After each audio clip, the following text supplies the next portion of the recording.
네, 안녕하세요. 한 주간의 전도 집회로 다들 수고 많으셨습니다. 오늘 주일날 최종 합격자를 모시고 이렇게 또 하나님 앞에 함께 모였습니다. 같이 기도하시겠습니다.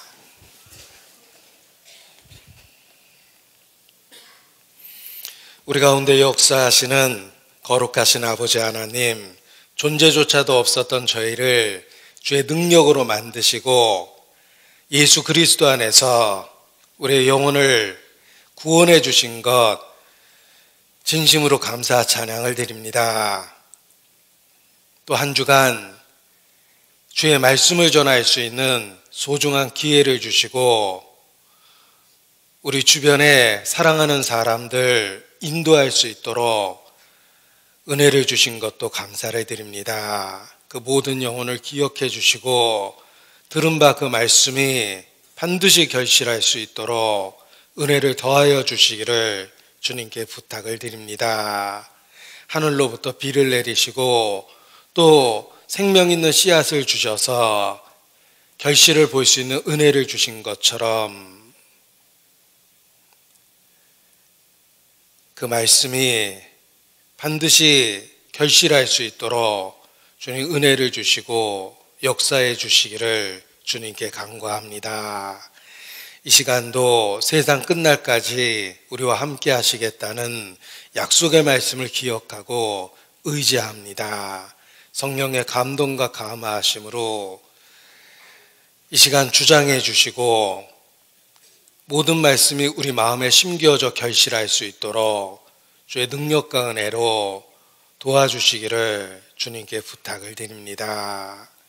주님 앞에 서는 그날 잘하였다, 충성된 종아라는 칭찬만 받을 수 있도록 우리의 삶을 다스려 주시고 잘못되고 어그러진 것 결단하고 버릴 수 있도록 또 도와주시기를 주님께 부탁을 드립니다. 창세로부터 감추었던 그리스도의 비밀을 함께 나누는 귀한 시간 될 수 있도록 이 시간 주장하시고 하나님의 영광을 나타내 주시옵소서.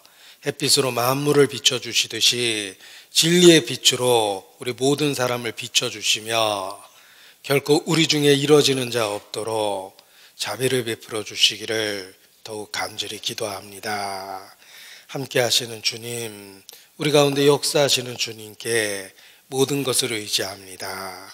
주의 진리로만 가르쳐 주시고 우리 모두를 주의 권능의 손으로 붙잡고 더욱 진리로 인도해 주시기를 주님께 부탁을 드립니다. 온전히 주께 의지합니다. 고마우신 우리 구주 예수님 이름으로 기도합니다. 아멘.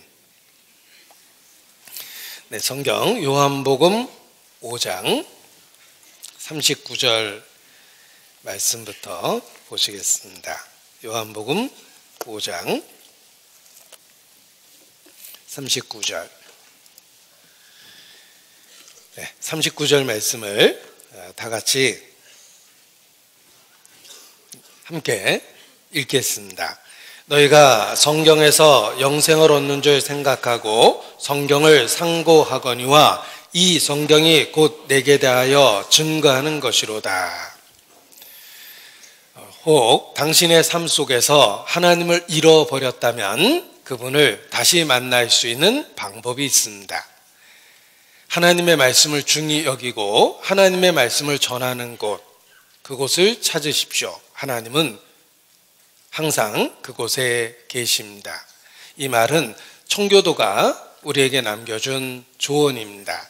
하나님은 말씀이 역사하는 그곳에 함께 계십니다. 말씀이 곧 하나님이십니다. 올바른 교회에 있다는 것은 하나님의 말씀이 중히 여겨지고 그 하나님의 말씀이 힘있게 전해지는 그곳이 바로 올바른 교회임에 틀림이 없습니다. 교회 생활의 최고의 특권은 그리스도의 비밀, 그 복음을 반복해서 들을 수 있다는 것입니다. 그 반복이라는 것이 육체를 갖고 있는 우리에게는 지루하게 여겨질 수도 있고 혹 진부한 얘기처럼 여겨질 수도 있습니다. 그러나 이 복음을 반복해 들을 수 있다는 것은 교회 생활의 최고의 특권입니다. 유대민족의 지혜는 핵심적인 진리를 반복적으로 들음으로 이루어진 것이다 라는 분석도 있습니다. 핵심적인 진리를 반복적으로 들으면 중요한 원리 안에서 살 수 있게 되며 미처 알지 못했던 부분을 이해하게 된다. 그리고 이미 알고 있다고 생각하는 것을 더욱 자세히 알게 된다고 그들은 말합니다. 그래서 중요한 진리를 반복적으로 학습하는 것이 중요하다고 강조합니다. 히브리 말로 공부를 미시나라고 그러는데 반복이라는 의미를 갖고 있습니다. 미시나, 그 공부란 반복해서 읽고 반복해서 쓰고 반복해서 생각하는 것, 이것이 공부다라고 정의합니다. 그 반복을 통해서 중요한 것을 인식하고 이미 알고 있다는 것을 더욱 새롭게 자세히 알게 되며 잘 몰랐던 부분을 더욱 알게 된다는 것입니다. 이 교회 생활의 특권이 바로 그리스도의 비밀, 곧 복음을 반복해 들을 수 있다는 것입니다. 이 복음에는 하나님의 사랑이 나타나 있습니다. 복음을 일깨움으로 하나님의 사랑을 확인하고 확증하며 우리는 새로운 힘을 얻을 수 있습니다. 세상에서도 가족 간의 사랑을 확인하며 위기를 극복합니다. 우리의 삶의 무게가 얼마나 무겁습니까? 사는 것 자체가 버거울 때가 많습니다.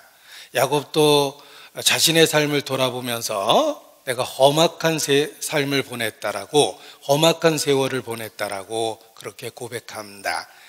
야곱뿐만 아니라 이 땅에 있는 모든 우리 그 인생들이 그러합니다. 우리의 삶의 무게 자체가 홀로 지기 힘들고 어렵습니다. 그러나 가까이 있는 가족 간의 사랑을 확인하고 일깨우면서 우리는 그 어려움을 견디곤 합니다. 마찬가지로 복음에 나타난 하나님의 사랑을 일깨울 때 신앙생활의 어려움을 극복하고 새 힘을 얻게 되는 것입니다. 복음에는 하나님의 사랑이 나타나 있기 때문에 그렇습니다. 수천 번 반복해서 들어도 결코 질리지 않는 말은 당신을 사랑합니다 라는 말일 겁니다. 말로는 단순하지만 진심이 들어있고 또 사실이기 때문에 우리에게 위로가 됩니다. 하나님의 사랑이 그렇습니다. 단지 말이 아니고 이론이 아니고 관념이 아니고 지식이 아니고 교리가 아닙니다.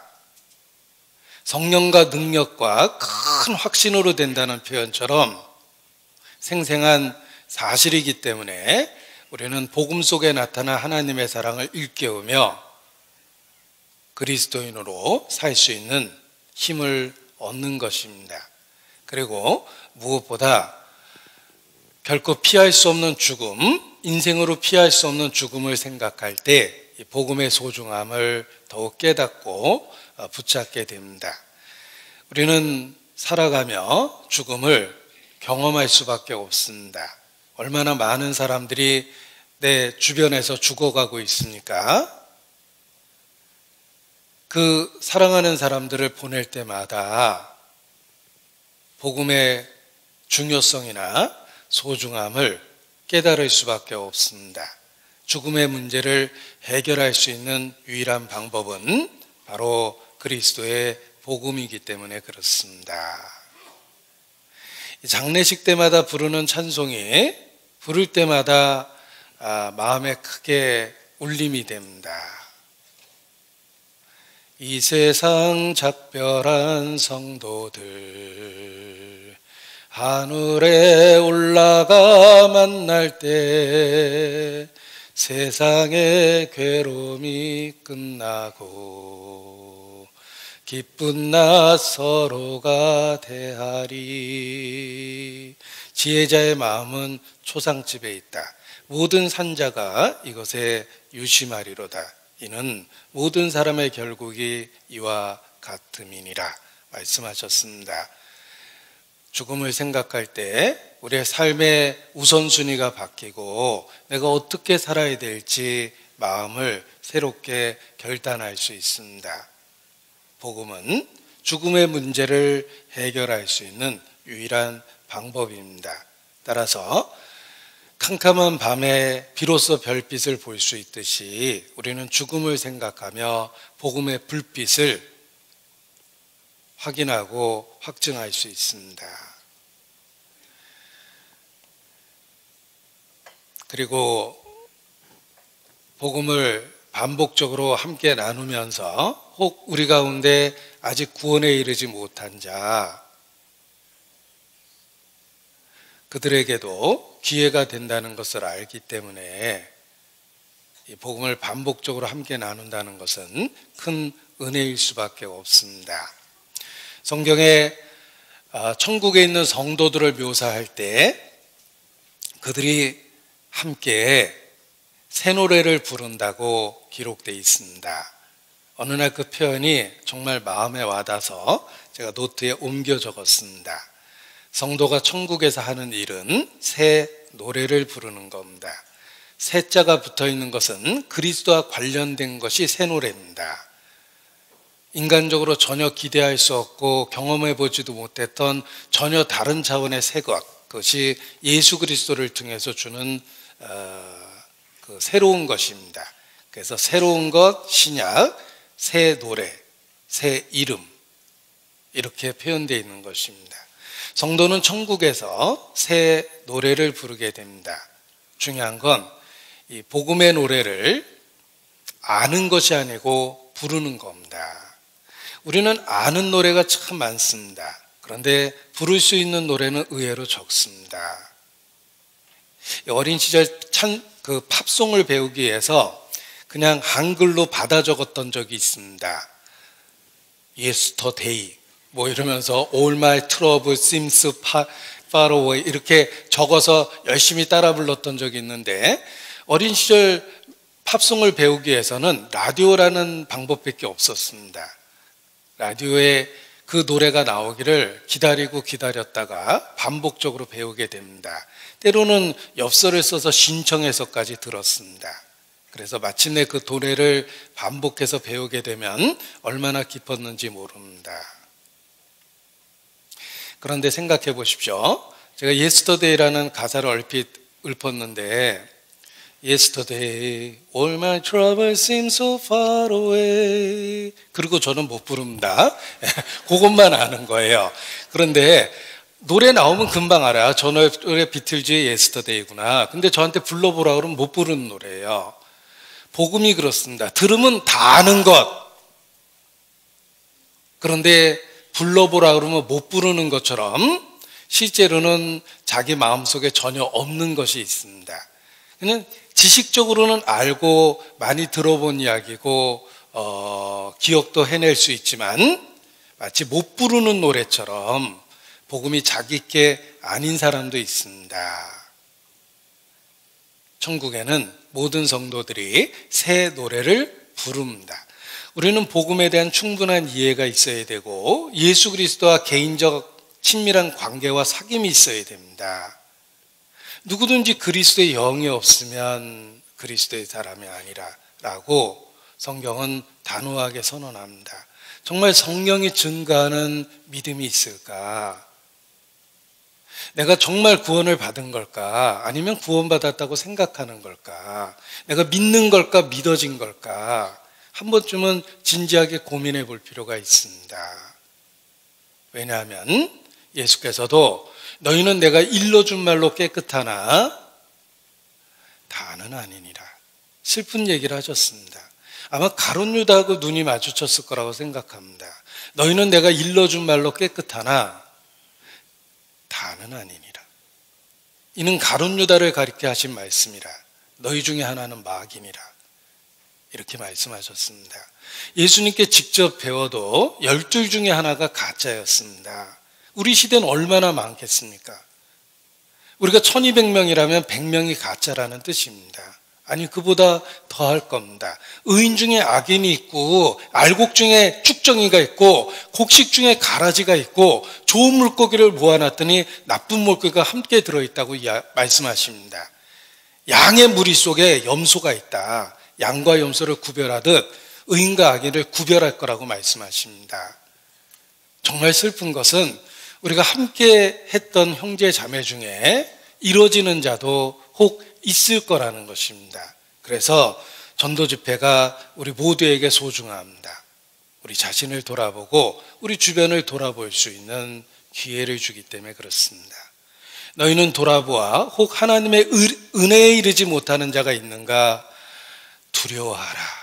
성경은 반복적으로 경고합니다. 내가 믿음 안에 있는가 내 자신을 시험하고 확증하라. 그리스도께서 너희 안에 계신 줄 내가 스스로 알지 못하면 버리운 자니라. 분명하게 여러 번 경고하셨습니다. 의인 중에 악인이 있습니다. 12 중에 하나는 적어도 가짜입니다. 우리 가운데 그렇습니다. 그래서 이 반복되는 전도 집회가 우리 모두에게 소중할 수밖에 없는 것입니다. 왜냐하면 우리 자신을 살펴보고 확인하고 확증할 기회가 되기 때문에 그렇습니다. 이 구원의 확증을 이야기할 때 구원받은 분에게는 자연스러운 겁니다. 그런데 혹 그리스도의 영이 없으면 그 표현 자체가 거부감이 생기고 분노를 만들어냅니다. 자기 자신을 정직하게 살펴보셔야 됩니다. 우리는 곧 주님을 만날 겁니다. 다윗의 고백처럼 나와 사망은 한 걸음뿐이니이다. 물리적인 죽음도 찾아오지만 역사적인 그리스도의 재림이 임박한 시대에 우리가 살고 있기 때문에 그렇습니다.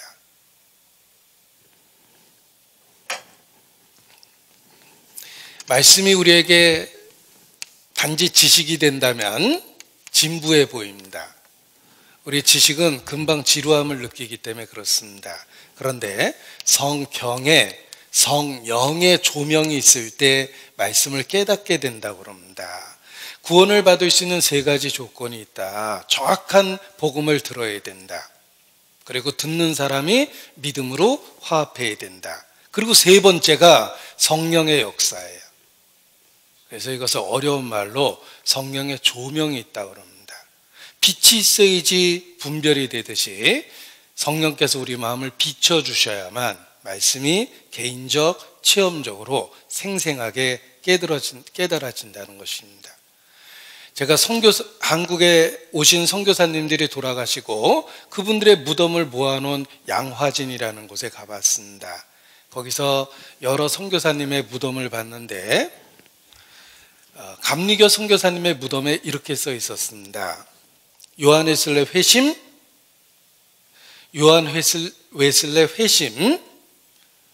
몇 년 후에 돌아가셨다 이렇게 써 있었습니다.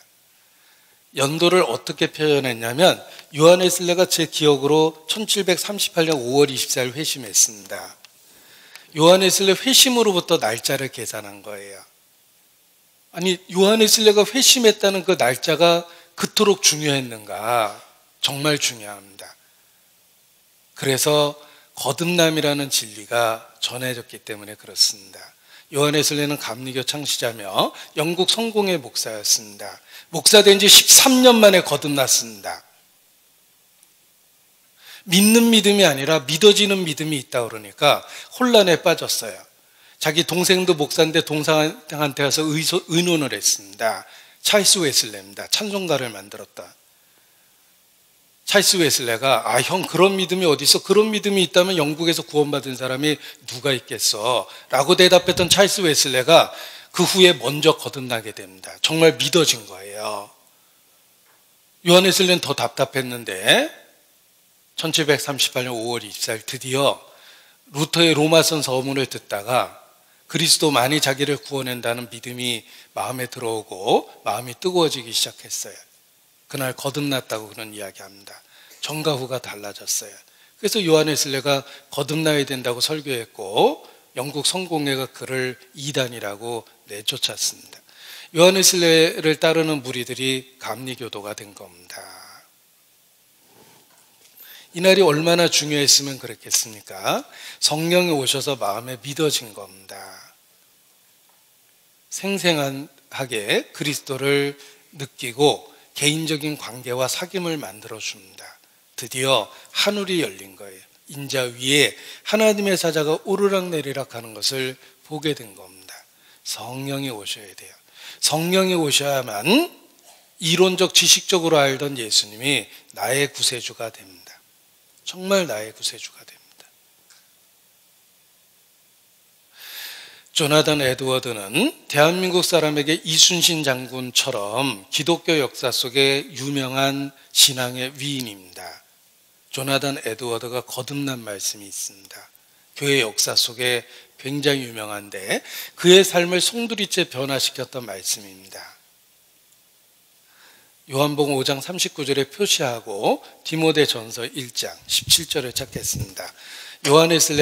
조나단 에드워드가 거듭났다라고 알려진 그런 교회 역사에 나오는 말씀입니다. 디모데전서 1장 17절.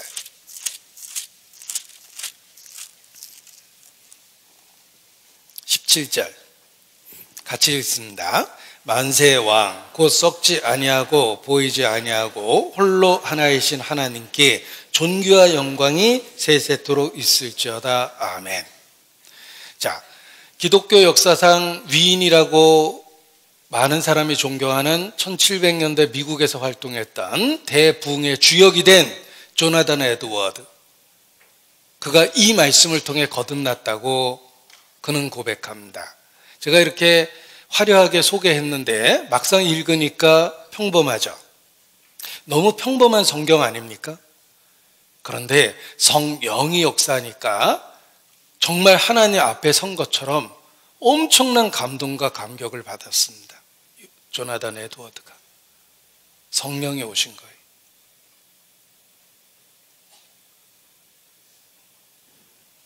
욥의 고백처럼 내가 주에 대해서 듣기만 하였사옵더니 이제는 눈으로 주를 보나이다. 내가 제 가운데 앉아서 회개하나이다. 이론과 지식이 아니라 성령이 오셔서 마음에 믿어지게 하면 삶의 변화가 일어납니다. 평범한 성경 구절이 다르게 보입니다. 이 말씀이 조나단 에드워드의 삶에 엄청난 변화를 준 것은 지식적으로는 단순하지만 성령이 역사하셨기 때문입니다. 한 유명한 목사님이 한 평범한 설교자의 설교를 들었습니다. 얼마나 감동 깊게 들었는지 모릅니다. 어떻게 저렇게 설교할 수 있을까? 그 모든 구절을 받아 적어서 노트에 적었어요. 그 유명한 설교자가 평범한 이름 없는 설교자의 설교를 듣고 굉장한 감동을 받았습니다. 그걸 노트에 다 옮겨 적었습니다. 그리고 몇 개월 뒤 다시 그 노트를 펼쳤는데 너무 이상했습니다. 상식적이고 평범한 이야기가 거기 써 있었습니다. 상식적이고 평범한 이야기가 그때 그 현장에서 왜 그렇게 충격적으로 마음에 영향을 주고 들렸던 것일까? 비로소 깨달았습니다. 성령이 역사하신 거예요.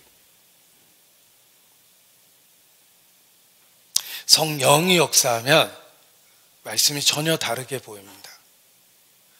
성령이 스승 되셔서 진리를 가르치시니 그 말씀 한 절 한 절이 내 마음에 교훈되도다 라는 찬송의 가사도 있습니다.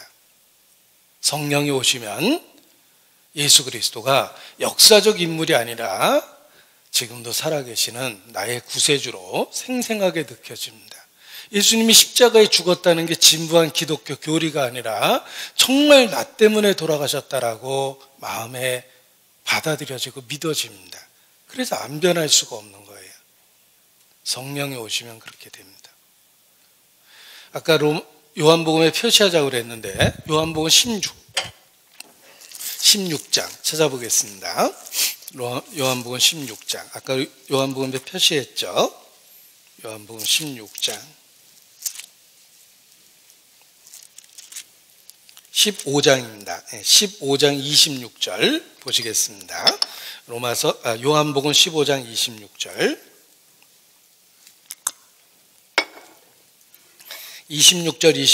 26절을 같이 읽겠습니다. 내가 아버지께로서 너에게 보낼 보혜사 곧 아버지께로서 나오시는 진리의 성령이 오실 때에 그가 나를 증가하실 것이요. 성령은 보혜사입니다. 보호하고 은혜를 주시고 스승사자거든요. 가르치는 분인데 그 진리의 성령이 오시면 그가 나를 증가하실 거예요. 것이요. 성령이 오시면 예수 그리스도를 증가합니다. 그래서 예수 그리스도만이 나의 전부가 되고 나의 생명이 되고 나의 구세주가 됩니다. 성령이 오셔서 증거해 주셔야지 그렇게 되는 거예요. 진리의 성령이 오시면 그가 나를 증가하실 것이라. 한 번도 못 본 예수 그리스도를 정말 사랑하게 됩니다. 너희가 예수를 보지 못하였으나 사랑하는도다. 이제도 보지 못하나 믿고 말할 수 없는 영광스러운 즐거움으로 기뻐하니 이는 믿음의 결국 곧 영혼의 구원을 받음이라. 베드로전서에도 그렇게 써 있죠. 성령이 오시면 정말 나의 구세주가 됩니다.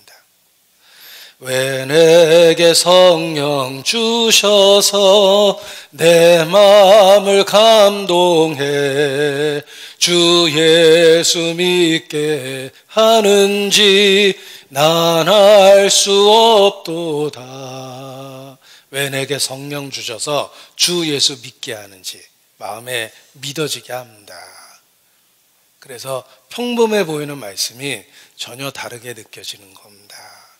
그렇다면 어떻게 성령의 역사를 경험할 수 있습니까? 누가복음 11장에 답을 주셨어요. 구하라, 찾으라, 두드리라.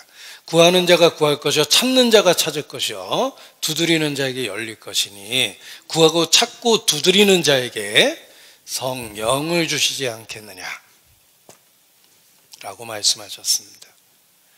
간절히 주의 이름을 부르고 기도할 때 성령이 역사하셔요.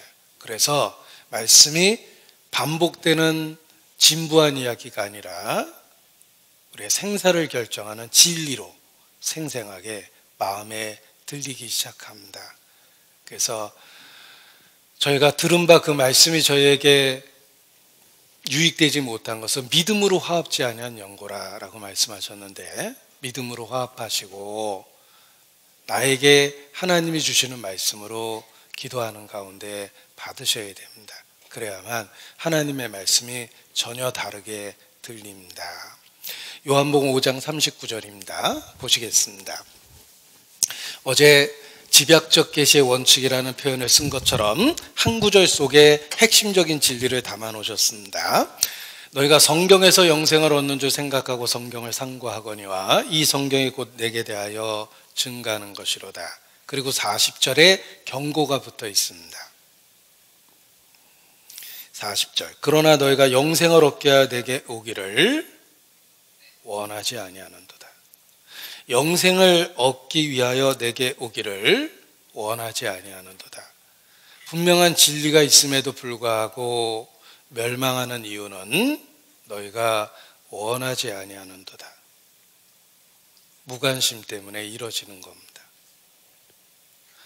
그 무관심에 여러 가지 이유가 있습니다. 제일 많은 이유는 마음에 미루는 거예요. 내가 언젠가, 다음에, 차차로, 이번 일만 끝나면 이런 식으로 그 중요한 진리를 마음에 적극적으로 받아들이기보다는 내가 언젠가는 이러면서 마음에 자꾸 밀어내면서 구원받을 기회를 놓치는 겁니다. 미루면 안 됩니다. 지옥으로 떨어지는 이유 중에 첫 번째는 다음에, 언젠가, 차차로, 기회가 되면, 이번 일만 끝나면 그러다가 많은 사람이 멸망하는 것입니다. 우선순위가 없기 때문에 그래요. 원하지 않는다. 만일 천사가 나타나서 3가지 소원을 들어주겠다라고 이야기한다면 여러분 마음에 무엇이 떠오릅니까? 집, 자동차, 혹 이런 생각하실지 모르겠습니다. 아닙니다. 첫 번째도 영혼, 두 번째도 영혼, 세 번째도 영혼에 관한 문제를 구해야 됩니다. 그것이 우리에게 우선순위에 있어서 가장 중요합니다. 왜냐하면 온 천하를 얻고도 자기 목숨 곧 영혼을 잃어버리면 무엇이 너에게 유익하겠느냐라고 말씀하셨기 때문입니다. 무관심에서 벗어나고 우선순위를 바로 해야 됩니다. 그래야만 말씀이 들리고 심겨지고 마침내 깨달아집니다. 자, 너희가 성경에서 영생을 얻는 줄 생각하고 기독교를 체계 종교라고 이야기합니다. 종교개혁도 오직 성경으로라는 모토로 그 살벌했던 가톨릭 전성시대에 사람들은 목숨을 걸고 신앙을 붙잡았습니다. 오직 성경으로라는 모토가 그 무시무시한 탄압의 시대에 신앙의 새로운 장을 열게 된 것입니다. 우리 개인적으로도 그렇습니다. 오직 성경으로 말씀을 붙잡을 때 우리의 삶에 비로소 변화가 일어납니다. 오직 성경으로라는 말은 종교개혁의 원동력이 되었습니다. 여호와여 주의 말씀이 영원히 하늘에 굳게 섰사오며, 아버지의 말씀은 진리입니다. 진리를 붙잡고 삶의 변화를 가지셔야 됩니다. 국가는 헌법 위에 세워져서 법을 통해서 유지되고 있습니다. 하나님의 나라는 말씀 위에 세워졌습니다. 그래서 성경 말씀을 소중히 여기고 성경 말씀을 붙잡는 것이 필요합니다. 성경에서 영생을 얻습니다. 그런데 성경은 꽤 두껍습니다. 66권입니다. 1189장입니다. 수천 명의 등장인물이 나오고 많은 사건과 이야기가 가득합니다. 도대체 성경이 무엇을 이야기하고 있는가? 한마디로 예수 그리스도를 증거합니다. 예수께서 말씀하셨습니다. 이 성경이 곧 내게 대하여 증거하는 것이로다. 그 두꺼워 보이는 성경은 한마디로 예수 그리스도에 대한 이야기입니다. 여러분은 창세기부터 요한계시록까지 끊임없이 예수 그리스도를 볼 수 있습니다. 성령이 오시면 그 파편적이고 부분적이었던 예수님에 대한 이야기를 한데 모아서 구세주로서 명확하게 증거해 줍니다. 부품만 착한 듯 갖고 있다가 마침내 조립되었을 때 하나의 기계가 됩니다. 우리는 성경에 대한 파편적인 지식을 갖고 있습니다. 누구든지 기독교 문화 속에 있기 때문에 성령이 오시면 어느 날 그것이 조립이 됩니다. 그리고 비로소 작동하기 시작합니다. 모든 성경은 예수님에 대한 이야기입니다. 예수님도 자기 자신을 증거하면서 성경을 자세히 가르쳐 주셨습니다. 누가복음 24장.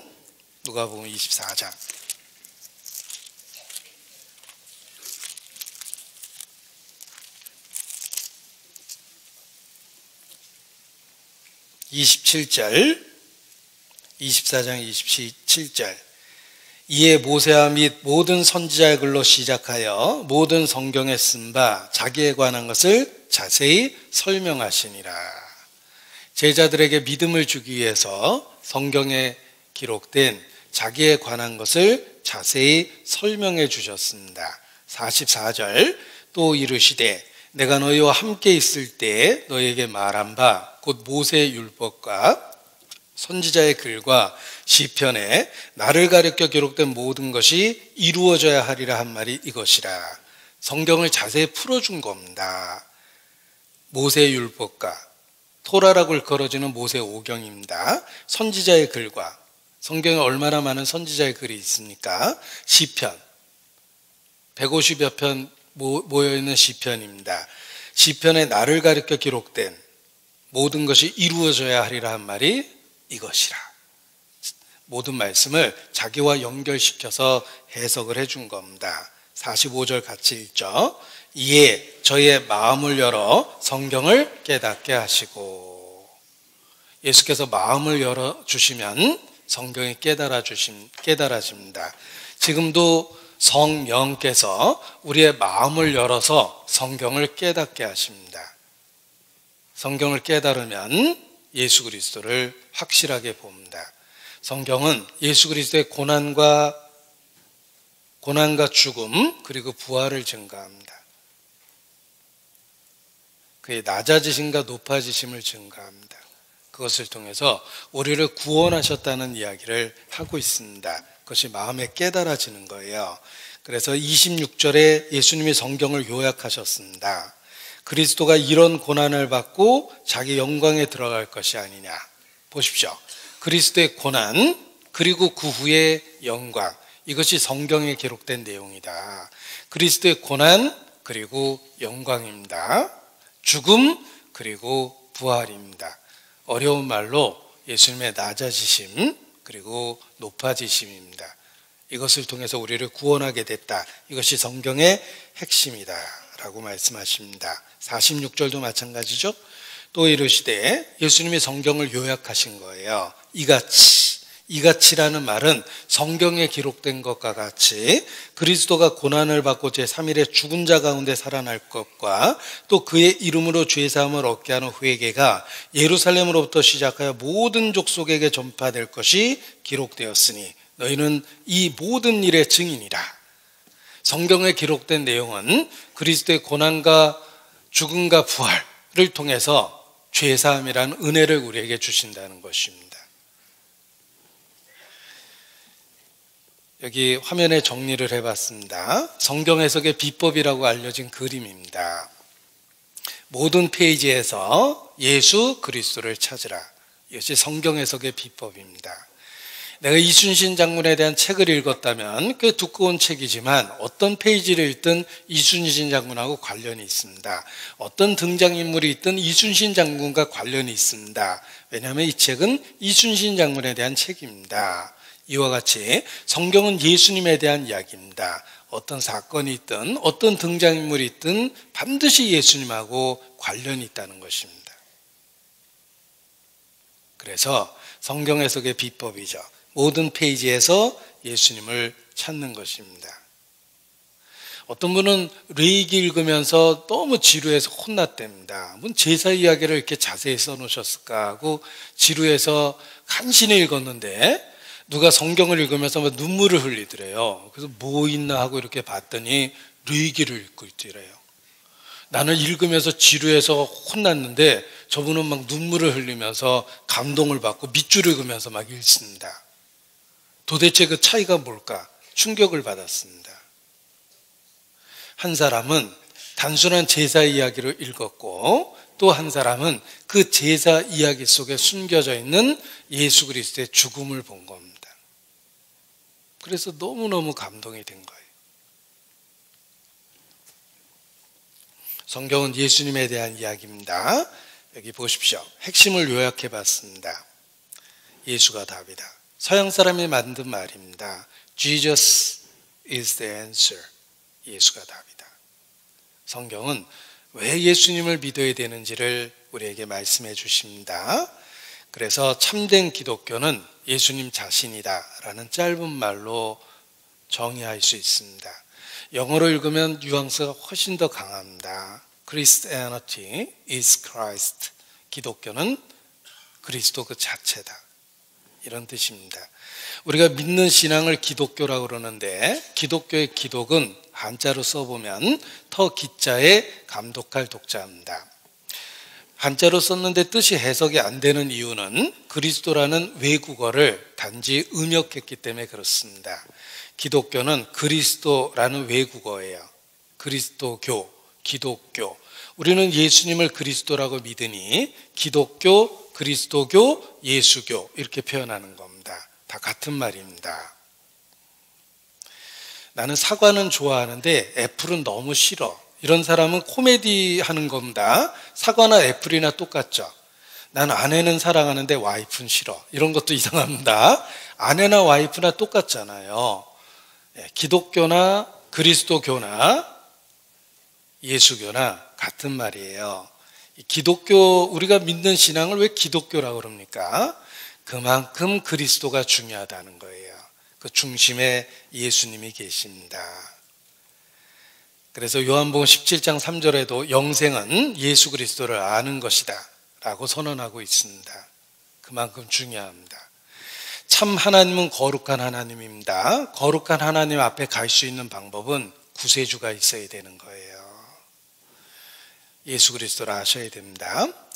인자가 세상에서 죄를 사하는 권세가 있는 줄 너희로 알게 하려 하노라. 여러분도 아셔야 돼요.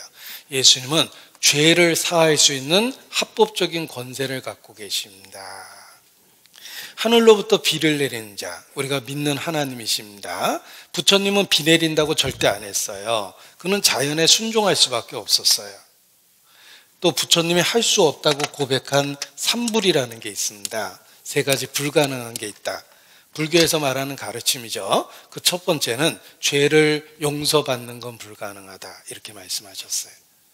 그래서 업보, 인과응보, 죄에 대한 보응이 반드시 있다라는 걸 깨달은 겁니다. 죄를 용서받는 방법은 불가능하다 그러셨어요. 소크라테스도 신은 틀림없이 자비하다. 자연을 보라. 신의 자비가 가득하지 아니한가. 인간을 틀림없이 용서하시려고 하실 텐데 법을 지켜야 되는 신이 과연 인간을 어떻게 용서할 수 있겠는가. 그 방법을 모르겠다라고 그 늙은 철학자도 그렇게 고백을 합니다. 죄를 용서받을 수 있는 방법은 없습니다. 죄에는 반드시 보응이 있습니다. 그런데 예수님은 하나님 자신이세요. 죄를 사하는 권세가 있음을 너희로 알게 하려 하노라. 오직 예수님만이 죄를 합법적으로 사할 권세가 있습니다. 법적 권리가 있습니다. 왜? 예수님은 육체를 갖고 오신 하나님이시며 죄싹슨 사망이라는 법을 스스로 자신의 죽음을 통해서 지키셨기 때문에 그렇습니다. 그래서 우리를 구원할 수 있는 합법적 권리를 갖게 된 겁니다. 인자가 죄를 사하는 권세가 있는 줄 너희로 알게 하려 하노라. 우리가 죄 사함 받았다 그러면 오해하는 분이 있는데 예수님은 세상에서 죄를 사하는 합법적 권세를 갖고 계셨습니다. 그래서 예수 믿고 죄를 용서받았다고 기뻐하는 겁니다. 예수께서 대답하여 가라사대 때 내가 만일 하나님의 선물과 또 내게 물 좀 달라는 이가 누구인 줄 알았더라면 내가 그에게 구하였을 것이요 그가 생수를 내게 주었으리라. 예수님은 하나님 자신이셨어요. 하나님의 선물, 죄사함이라는 구원을 우리에게 주실 수 있는 분입니다. 너희가 알았더라면 그에게 구하였을 것인데 많은 분들이 몰라서 지금도 멸망하고 있습니다. 우리는 그 예수님을 알게 됐어요.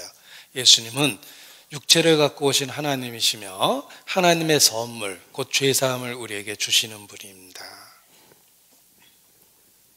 자, 예수님은 그리스도입니다. 그리스도라는 말은 헬라 말이에요. 이걸 히브리 말로 메시아라고 그러고 번역하면 기름 부음을 받은 자, the anointed 이렇게 번역합니다.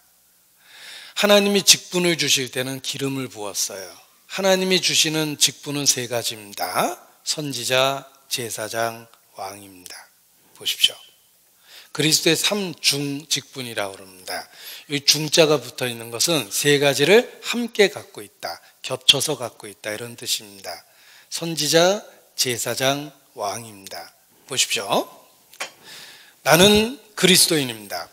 나는 예수 믿는 사람입니다. 라는 뜻은 나는 예수님이 그리스도임을 믿습니다. 라는 뜻입니다. 너희는 나를 누구라 하느냐? 주는 그리스도시여 살아계신 하나님의 아들이니이다. 베드로가 고백합니다. 바요나 시몬아 내가 복이 있다. 이것을 내게 알게 하니는 혈육이 아니요 하늘에 계신 내 아버지니라. 그 베드로 시몬의 고백에 하나님이 축복하신 겁니다. 너희는 나를 누구라 하느냐? 주는 그리스도시여. 이렇게 대답을 하죠. 자, 나는 예수님이 그리스도라는 걸 믿습니다. 나는 크리스찬입니다. 난 예수 믿습니다. 이 말을 구체적으로 풀어보면 예수님은 나의 선지자입니다. 하나님의 말씀을 내게 가르쳐 주셨고 나의 제사장입니다. 내 죄를 해결하고 나를 하나님께 데려가는 분이며 나의 왕이세요. 나에 대한 결정권을 갖고 있는 왕이십니다. 나에 대해서 명령하실 수 있는 권리가 있으세요. 나의 왕이십니다. 내가 그것을 믿습니다, 이런 뜻입니다. 그래서 말은 쉽습니다. 난 예수 믿습니다 라고 말하긴 쉬운데 그 내용을 성경적으로 정리해 보면 조금 복잡하죠. 예수님은 나의 선지자시며 나의 제사장이시며 나의 왕이십니다 라는 걸 믿는 겁니다. 왜냐하면 그리스도라는 말은 하나님이 기름을 부었다는 뜻이며 하나님이 기름을 부신 직분은 세 가지이기 때문에 그렇습니다. 선지자, 제사장, 왕입니다. 그래서 이것을 우리가 성경을 통해서 반복적으로 배워나가는 겁니다. 자, 소요리 문답이라는 것은 소를 요리한 먹방이 아니라 간단하게 중요한 교리를 문답식으로 정리했다는 뜻입니다. 그래서 이걸 영어로 shorter, 짧게, 간단하게 정리한 교리라는 뜻에서 shorter catechism이라고 합니다. 그런데 웨스터민스터라는 영국 사원에서 우리가 믿는 진리를 문답식으로 명확하게 정의했습니다. 가장 잘 정리된 핵심적인 내용이라고 평가받습니다. 이 웨스터민스터 소요리 문답 제23문답에 우리가 믿고 있는 내용이 정리되어 있어요. 그리스도께서 우리의 구속자로서 선지자와 제사장과 왕의 직분을 행하시되 낮아지시고 높아지신 두 상태에서 하십니다 라고 짧은 문장에 우리가 믿고 있는 내용을 정리를 했습니다. 그런데 한 번 읽었는데 직독직해가 잘 안 됩니다. 왜냐하면 중요한 내용이 요약되어 있기 때문에 그렇습니다. 더 어렵게 해드리겠습니다. 똑같은 말을 영어로 쓴 겁니다. Christ as our Redeemer executes the offices of a prophet, of a priest, and of a king, both in his estate of humiliation and exaltation. 다시 쉽게 해드리겠습니다. 훨씬 나아졌죠. 똑같은 말인데 그리스도께서 우리의 구속자로서 여기 보시면 세 가지 직분이 있죠. 선지자와 제사장과 왕의 직분을 행하시되 낮아지셨고 높아지신 두 상태에서 하십니다. 낮아지셨고 높아지셨습니다. 죽고 부활하셨어요. 예수님은 죽고 부활하셔서 나의 선지자, 나의 제사장, 나의 왕이 되셨습니다. 그것을 짧은 문장으로 요약해 놓은 거예요. 그래서 이 웨스터민스터 소요리 문답 제23문답이 아주 유명합니다. 자, 예수님 믿는다라는 걸 한번 정리해 봤습니다. 과거, 현재, 미래로 나눠봤는데, 자, 예수님은 영원한 속죄를 이루셨습니다. 우리 죄를 완전히 용서해 주셨죠. 그리고 지금 현재 함께 하세요. 우리를 고아처럼 버려둔 게 아니에요. 우리와 함께 하세요. 그리고 곧 재림하실 거예요. 이 세상에 진짜 오실 거예요. 우리는 예수님이 하신 과거의 사실을 통해서 확신을 갖고 현재 함께 하신다는 말씀 속에서 위로를 받고 능력을 얻습니다. 그리고 다시 오신다는 말씀 속에서 소망 가운데 살 수 있는 거예요. 예수님은 선지자가 되셔서 우리에게 말씀을 주셨고 자신이 제물이 돼서 죄를 용서하신 겁니다. 그리고 현재 제사장으로 우리를 위해서 지금도 기도하고 계세요. 그리고 나의 왕으로서 이 세상에 곧 오십니다. 자, 예수님 믿는다라는 말을 이렇게 시점을 나눠서 정리해 보니까 중요한 내용이 다 들어있게 된 겁니다. 이것이 이제 성경 전체의 여러 가르침으로 설명되어 있는 겁니다. 자, 여기 성경을 한마디로 예수 그리스도라고 그랬는데 한 화면에 요약해 봤습니다. 구약의 중요 인물은 모세와 엘리야입니다. 그들은 예수님을 증거합니다. 이것이 성경 전체를 요약한 거예요. 성경을 영화로 만들면 주인공은 예수님입니다. 빛나는 주연은 모세와 엘리야입니다. 자, 모세는 율법을 받은 사람이에요. 율법은 모세로 말미암아 왔고 은혜와 진리는 예수 그리스도로 말미암아 왔느니라 라고 기록되어 있습니다. 하나님이 율법을 주신 목적은 우리의 죄를 깨닫게 하며 우리 스스로 천국에 갈 수 없다는 무능함을 알려주며 우리에게 심판과 저주가 있다는 사실을 알려줍니다. 이것이 율법을 주신 3대 목적이라고 알려져 있는 거예요. 모세를 통해서 율법을 주신 것은 죄를 깨달으라고 심판이 있다는 걸 경고한 겁니다. 그래서 엘리야가 회개하라고 외쳤습니다. 회개란 거스리는 자식의 마음을 아비에게로 돌아오게 하는 것, 이게 회개입니다. 회개를 책으로 쓰면 두꺼운 책이 되겠지만 한 노련한 신학자가 짧은 동작으로 한 번에 설명을 했습니다. 신학자가 했던 방법을 제가 재현해 보겠습니다. 회개란, 하나님은 빛이신데 하나님이 여기 계십니다. 인간은 태어나면서 하나님을 등졌어요. 빛을 등지면 어둠이 생기죠. 인간은 어둠에 속했습니다. 하나님을 등지고 태어났습니다. 왜냐하면 모태로부터 죄성을 갖고 태어났기 때문입니다. 살아가면 살아갈수록 하나님으로부터 멀어집니다. 이게 타락이고 부패입니다. 멀리 갔더니 점점 타락합니다. 어느 날 하나님 생각이 나서 가끔 하나님을 찾습니다. 이게 종교심이에요. 특히 썬데이 크리스찬들은 일요일 날만 이렇게 보죠. 그리고 다시 이쪽을 보고 삽니다. 일요일 날만 가끔 하나님 생각했다가 다시 이쪽을 보고 삽니다. 위기가 생기면 신의 이름을 부르지만 위기가 없어지면 다시 이쪽을 보고 삽니다. 세상 사람이에요. 그러다가 회개란 하나님의 음성을 듣고 삶의 방향이 하나님을 향해서 이렇게 바뀌는 겁니다. 비로소 하나님을 마주보게 됩니다.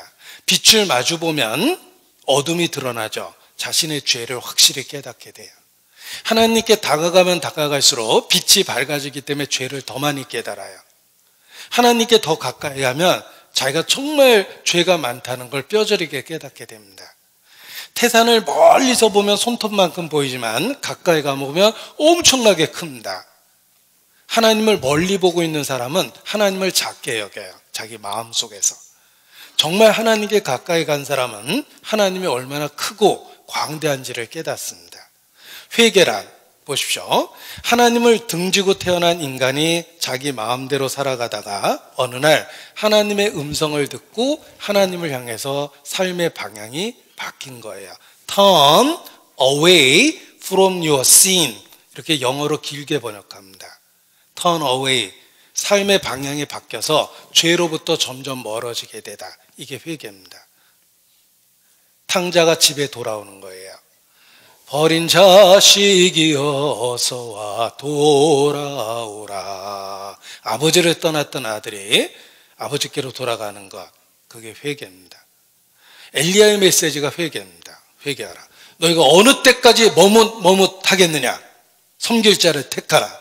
이게 회개예요. 자, 죄를 깨닫고 회개하라. 이게 구약의 메시지입니다. 그러면 예수님을 통해서 구원해 주십니다. 보세요. 예수님은 구원이란 뜻을 갖고 있고 어떻게 우리를 구원해 주시냐면 그가 우리를 위해서 속죄 사역을 완성하셨어요. 영원한 속죄를 이루셨습니다. 다 이루었다. 그래서 예수 믿고 천국에 갑니다. 예수가 답입니다. 내가 길이요 진리요 생명이라.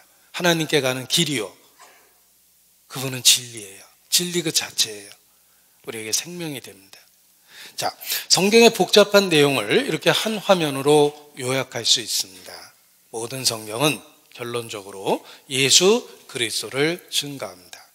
모세를 통해서 죄를 깨닫고 엘리야의 메시지를 통해서 하나님께 돌아오며 예수 믿고 천국에 갑니다.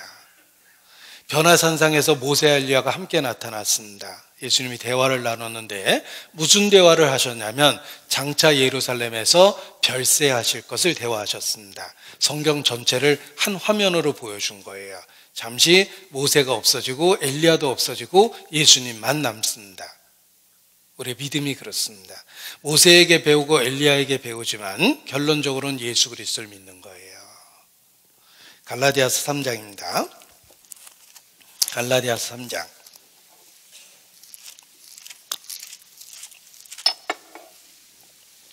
(23절) 갈라디아서 3장 23절.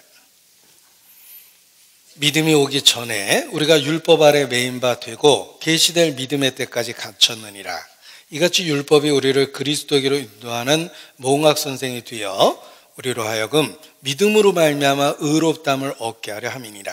믿음이 온 후로는 우리가 몽학 선생 아래 있지 아니하도다.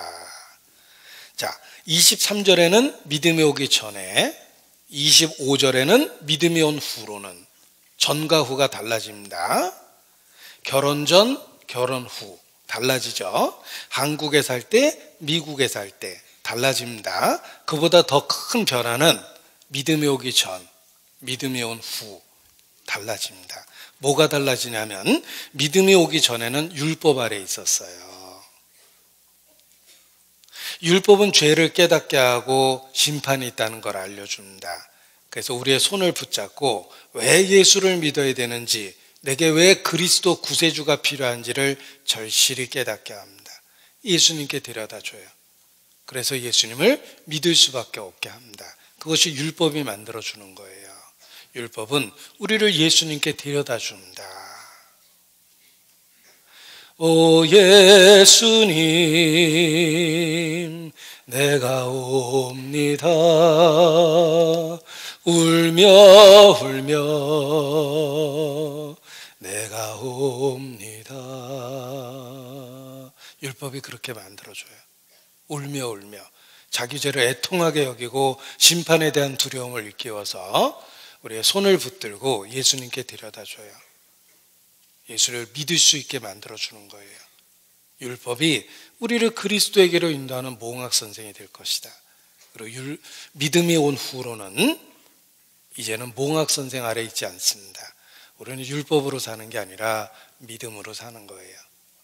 그래서 성경은 한마디로 예수 믿으라는 이야기를 하고 있는데 그 과정이 이렇게 겪게 된다, 이런 뜻입니다. 우리가 구약, 신약 이렇게 표현하는데 그 차이가 도대체 무엇일까? 그 복잡한 구약과 신약의 차이를 여기 화면으로 정리해 보려고 준비를 해봤는데, 자, 6.25 때 실화입니다. 어떤 목사님이 길 가다가 인민군에게 불신검문을 당했습니다. 당시 목사나 경찰 가족이나 군인 가족 이런 사람들은 바로 총살시켰답니다. 종교인이나 경찰 가족, 군인 가족은 바로 총살인데 6.25 때 길을 가다가 인민군에게 불신검문을 당했습니다. 죽게 된 거죠. 당시 뭐 하는 사람이야? 하는데 이 목사님이 거짓말할 수도 없고 그래가지고 당황하다가 어떻게 이렇게 대답했답니다. 저 구약과 신약파입니다. 인민군이 순간적으로 헷갈렸대요.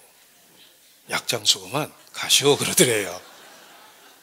자, 옛 언약, 새 언약이라는 뜻인데 우리가 구약, 신약 차이점이 뭘까? 여기 정리해 봤습니다. 보세요. 신구약을 비교해 봤습니다. 자, 구약과 신약의 차이점이 있습니다. 구약의 제사장은 의자가 없었어요. 항상 서서 일했어요. 예수님은 하나님 우편에 앉으셨어요.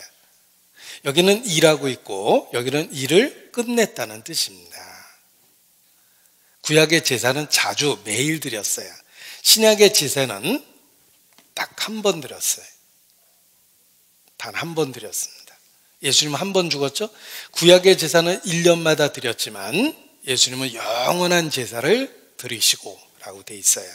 구약은 장래일의 그림자고 신약은 실제로 이루어진 거예요. 이것이 구약과 신약의 차이점입니다. 자, 구약은 모형과 그림자며 신약은 실제로 이루어진 거죠. 구약의 제물은 양과 염소였고 신약은 죄 없는 예수님 몸을 바쳤어요. 구약은 매일 자주 드렸고 신약은 단번에 영원히 드렸어요. 구약의 제사는 서서 드렸고 예수님은 하나님 우편에 앉으셨어요. 구약은 앞으로 죄를 용서해 주겠다는 약속에 불과했지만 신약은 영원한 속죄를 이루사 단번에 성소에 들어가셨습니다. 다 이루었다. 속죄를 완성하셨어요. 우리는 구약을 믿는 게 아니라 신약을 믿는 거예요. 보세요. 특수효과입니다. 신약은 십자가라는 특수효과로 만든 거예요. 십자가의 언약입니다. 우리는 구약을 믿는 게 아니라 십자가로 세우신 새 언약을 믿습니다. 내가 너희 죄와 불법을 사하고 내 죄를 기억지 아니하리라. 새 언약이라 말씀하셨음에 새 언약이라고 말씀하셨습니다. 이전 것과는 다릅니다. 우리를 무조건적으로 받아주겠다는 뜻입니다. 어떻게 무조건적으로 받아줄 수 있을까? 조건이 있죠. 그리스도 안에서. 그래서 예수님 믿는 겁니다. 우리와 언약을 세우셨습니다. 새 언약을 세우셨습니다. 죄 사함으로 말미암은 구원을 약속하셨어요. 예수 그리스도 안에서. 그래서 예수님을 믿을 수밖에 없는 것입니다. 자, 한마디로 성경은 예수님을 증거합니다. 우리가 왜 예수님을 믿어야 되는지를 이야기해 주고 있는 겁니다. 성경을 정리해 보면 내가 하나님 앞에 죄인이라는 걸 알 수 있습니다. 그 죄인은 아무리 착한 일을 해도 천국에 못 갑니다. 착한 일 때문에 못 가는 게 아니라 죄를 졌기 때문에 천국에 못 가는 거예요. 도둑놈이 착한 일을 많이 할 수 있습니다. 성실하고 이웃을 도와줄 수도 있죠. 그런데 도둑질을 하니까 도둑이에요. 비리 경찰도 강도 잡고 도둑 많이 잡았는데 비리를 저지르니까 비리 경찰이에요. 선을 행하고 죄를 범치 아니해야지 의인이 되는데 사람은 선을 행하는데 죄도 져요. 그러니까 하나님 보기에 죄인일 수밖에 없는 겁니다. 자, 나 같은 죄인이 마음 잡고 목사가 됐습니다. 그래도 하나님 앞에 죄인이에요. 성자에게도 과거가 있고 성직자라고 해서 완전한 삶을 사는 건 아닙니다. 나 같은 죄인이 목사가 돼도 여전히 하나님 보기에는 죄인일 수밖에 없습니다. 제가 이게 목사라고 썼는데 집사가 되고 장로가 되고 권사가 돼도 마찬가지예요. 신부가 되고 수녀가 되고 교황이 되고 종정이 돼도 죄는 없어지는 게 아닙니다. 선행이나 종교적 노력으로 죄를 해결할 수 있는 게 아닙니다. 도대체 나 같은 죄인이 어떻게 해야 하나님 앞에 의인이 될 수 있을까? 의로운 자만이 천국에 가는데 어떻게 나 같은 사람이 하나님 앞에 의롭다 하심을 받을 수 있을까? 성경은 선언합니다. 주 예수를 믿으라. 천하 인간에게 구원 얻을 만한 다른 이름을 우리에게 주신 일이 없음이니라. 내가 길이요 진리요 생명이니 나로 말미암지 않고는 아버지께로 올 자가 없느니라. 다른 방법이 있었다면 예수님이 절대 안 죽습니다. 예수님이 죽기 전에 눈물로 3번 기도했죠. 땀방울이 핏방울이 되도록 기도했어요. 아버지요, 할 수만 있으면 이 잔을 내게서 지나가게 해주십시오. 할 수만 있으면, 내가 안 죽고 인간이 구원받을 수 있는 방법이 있다면 그렇게 해주십시오. 이런 기도예요. 그러나 아버지의 뜻대로 되기를 원하나이다. 아버지의 뜻은 법이 집행되기를 원하셨어요. 죄삭은 사망이거든요. 그래서 죽으신 거예요. 생각해 보십시오. 인간이 구원받을 수 있는 다른 방법이 있었다면 절대 예수님 십자가에 안 죽습니다. 사람으로서는 할 수 없었기 때문에 하나님이 인간을 구원하신 거예요. 스스로 죄를 담당하셨어요. 사람이 되셔서 내가 죽어야 될 위치에서 대신 죽으셨습니다. 그래서 우리를 값없이 의롭다 이렇게 만들어 주신 겁니다. 성경의 내용을 요약하면 이와 같습니다. 인간의 어떤 선행이나 종교적 노력으로 구원받을 수 있는 것이 아니다. 만약 그럴 수 있었다면 예수님은 결코 십자가에 죽지 않습니다. 예수님이 십자가에 죽으신 이유는 인간이 구원받을 수 있는, 의롭게 될 수 있는 유일한 방법이었습니다. 그래서 예수님이 이 땅에 오셨고 기꺼이 우리를 위해서 십자가에 죽으신 겁니다. 다른 방법이 없기 때문에 우리도 예수님을 믿을 수밖에 없는 겁니다. 예수님은 길입니다. 하나님께 가는 유일한 길이에요. 다른 길이 없거든요. 진리예요. 들으면 들을수록 확실합니다. 그리고 생명입니다. 예수님을 믿는 건 생명이 있는 거예요. 예수님이 없는 건 어떤 형태를 가졌든 생명이 없는 겁니다. 우리가 예수님을 사랑할 수밖에 없는 이유는 나의 생명이시기 때문에 그렇습니다. 우리는 본능적으로 자기의 생명에 대한 애착이 강합니다. 하나님이 그렇게 하셨어요. 영적으로도 마찬가지예요. 예수님을 사랑할 수밖에 없어요. 나의 생명이 되셨기 때문에 그렇습니다. 오, 주 없이 살 수 없네. 주님 나를 구하셨네. 주님 없는 세상 평화 없네. 오 주 없이 살 수 없네. 그게 믿음이에요. 주님은 우리의 생명이기 때문에 생명처럼 주님을 붙들고 있어야 돼요. 요한일서 5장입니다. 요한일서 5장 12절입니다.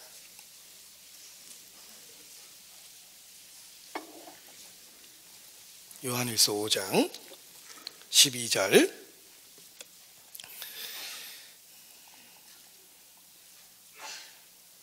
같이 읽죠. 아들이 있는 자에게는 생명이 있고 하나님의 아들이 없는 자에게는 생명이 없느니라. 조금 과격하게 표현하면 예수 천국, 불신 지옥 이렇게 표현하기도 하는데, 아들이 있는 자에게는 생명이 있습니다.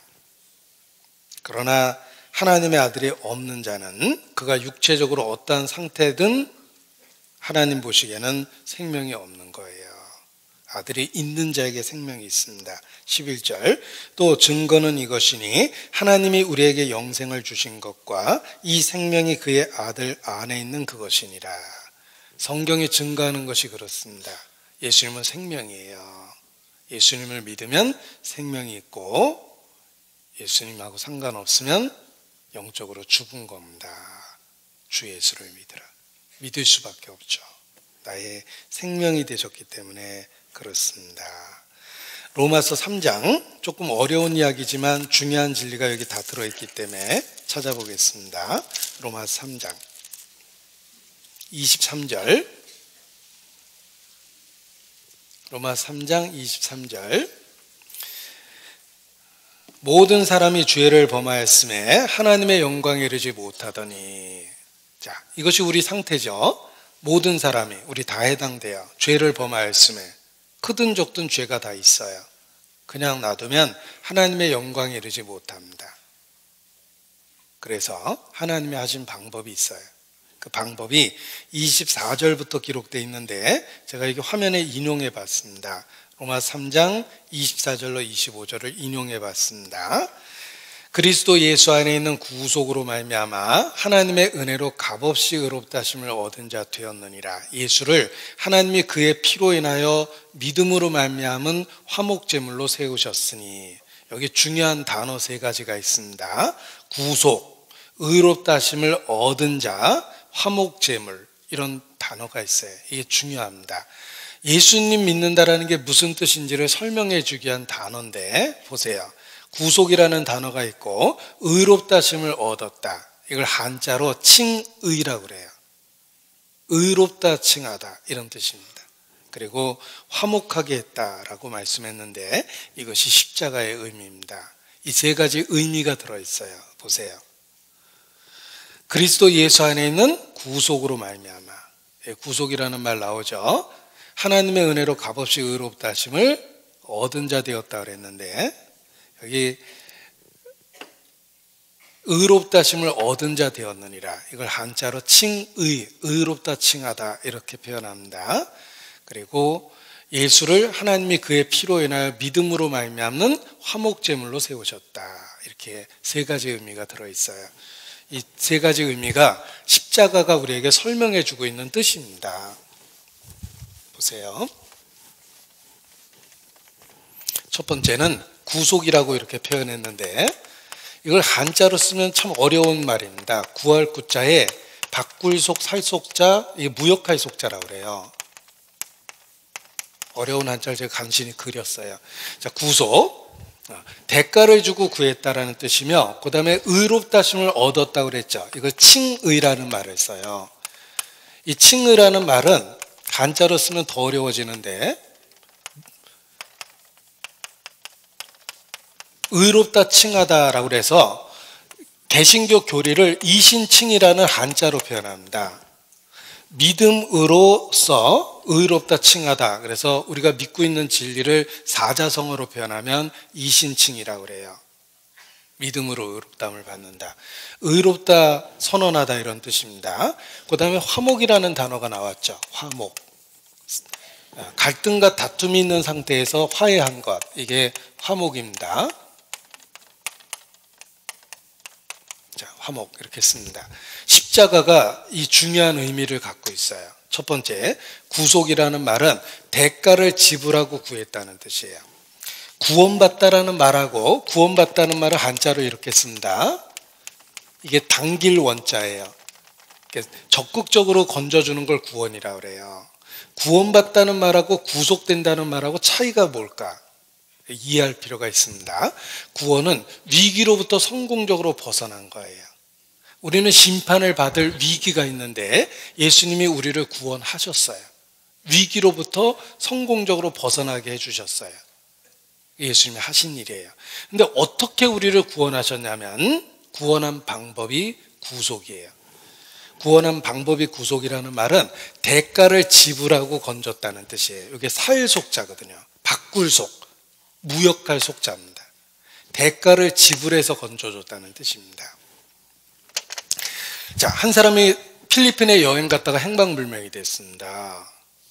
많은 분들이 걱정했는데 고향에 편지 한 장이 들어왔어요. 눈이 가려져 있고 꽁꽁 묶여 써 있는 사진 한 장과 편지 한 장이 들어있었습니다. 10억을 보내지 않으면 팔 다리를 교대로 잘라서 보내겠다고 써 있었어요. 납치된 거예요. 온 동네 사람들이 그분을 걱정하고 친척들이 모여서 회의를 했습니다. 돈 때문에 사람이 죽게 둘 수는 없으니까 라고 의견을 모으고 동네 아이들까지 다 모금 활동을 했답니다. 그 좋은 아저씨를 살려야 되겠다고 10억을 만들어서 필리핀에 보냈습니다. 다행히 산채로 꽁꽁 묶여있는 상태에서 고속도로 상에서 발견이 됐어요. 살아있는 상태로. 다행이죠? 며칠 뒤 고향에 돌아오셨어요. 이분은 이제 안전한 상태가 됐죠. 구원을 받은 거예요. 근데 어떻게 구원을 받았는지 고향에 와서 알았어요. 10억을 지불하고 살려준 거예요. 대가가 지불됐죠. 그때 구속이라는 말을 쓴 거예요. 근데 왜 이렇게 어려운 말을 썼을까? 우리가 구원받은 게 절대 저절로 된 게 아니라는 걸 가르쳐 준 거예요.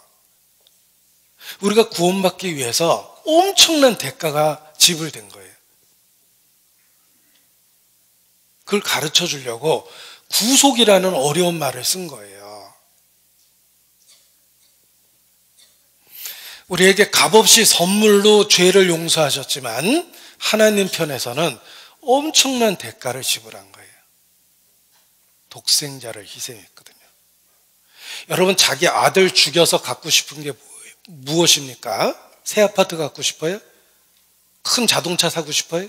천만의 말씀이죠. 아들만한 금덩어리 줘도 정상적인 사람이면 절대 못 바꿔요. 하나님이 독생자를 희생해서 우리를 구원하셨다는 건 우리를 아들만큼 사랑한다는 걸 보여준 거예요. 십계명을 요약하면 너는 마음을 다하고 목숨을 다하고 뜻을 다하고 성품을 다하고 힘을 다해서 주 너희 하나님을 사랑하라.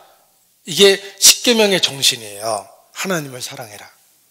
그런데 기억할 것은 하나님은 먼저 우리를 그렇게 사랑하셨어요. 대접받고자 하는 대로 너희도 남을 대접하라 라고 가르치신 하나님은 먼저 우리를 그렇게 대접하셨어요. 나를 마음을 다해서 목숨을 다해서 뜻을 다해서 힘을 다해서 먼저 사랑해 주셨어요. 그것이 십자가예요. 우리가 하나님을 사랑한 것이 아니라 하나님이 먼저 우리를 사랑하셨습니다. 독생자를 주셨어요. 내가 구원받은 게 절대 저절로 된 게 아니에요. 그 아들의 피로 사신 거예요. 그걸 가르쳐 주려고 구속이라는 말을 쓴 거예요. 대가가 지불됐단다, 이런 뜻입니다. 그래서 구속이라는 말을 썼고, 칭의라는 말은 법률 용어입니다. 의롭다고 선포하다예요. 예를 들어 보겠습니다. 비행기에 폭탄을 설치해서 수백 명을 죽인 사람이 있어요. 간첩 김현희. 당연히 죽어야 돼요. 사형이죠. 수백 명을 죽게 했어요. 사형 판결을 받았어요. 근데 김현희가 대한민국 국민으로 지금도 살아있어요. 어떻게 그럴 수 있죠? 수백 명을 죽였는데.